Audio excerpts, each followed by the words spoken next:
Say it's 19 to 21%, the real number. And it's a shame. And we have to bring jobs back. And if I was president, I would get them back.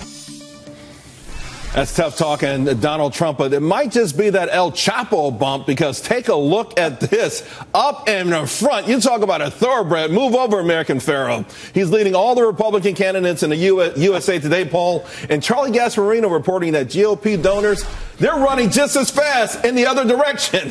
What are they so afraid of? Well, those numbers. I mean, let's be clear. I mean, but what are they? Why are they so afraid that the guy's winning? Let's break it up a little bit. The GOP, particularly in the Northeast, where a lot of the Wall Street guys are, the big donors, they're basically broken down for three candidates. Most of them to Jeb, some of them to Rubio, and a certain percentage to Walker. What Donald is doing is basically taking votes and putting himself on the stage with those three guys. And here's where they're really worried, and particularly the Jeb Bush people. They're really worried about that he's going to be on the same stage with them on a debate. I guess the thing in Cleveland is going to be the first debate, right?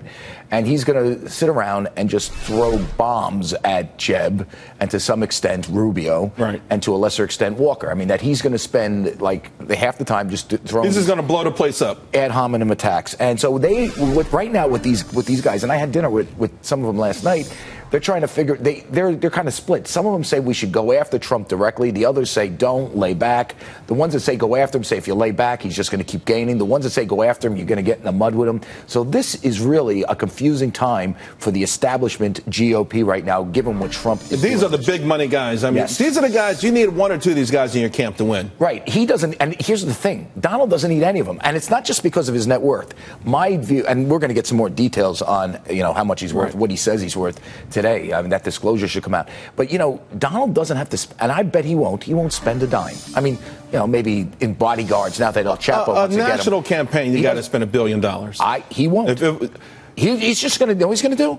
He's going to make speeches, say outrageous stuff, go on TV, go on Twitter, and he's going to, and because he is who he is, he's going to attract the type of media attention that Jeb and Walker and all them, which is, and here's the thing, that they're really afraid of.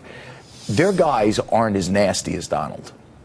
Donald, in a debate is like, I mean, he'll say anything. He'll say anything. He's like, it's like fighting Mike Tyson, by the way.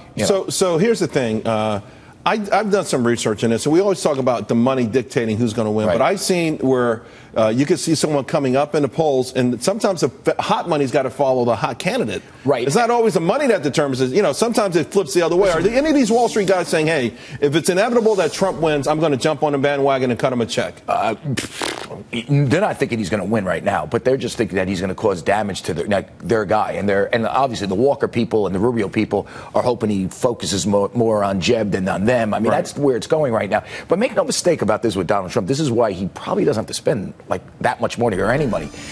Jeb, Rubio, and Walker, and Jeb to some extent, they need to have name brand. They need to have name recognition. Sure. Donald has amazing name. He does. Whether you like him or not, there's no doubt about it. Maybe they'll just make sure that you shake everyone down before the debates, make sure no one's carrying a Molotov cocktail. Well, that debate. Right. Were you going to watch the debate? I wasn't. I was the first one. I always watch the first one. All right, by the way.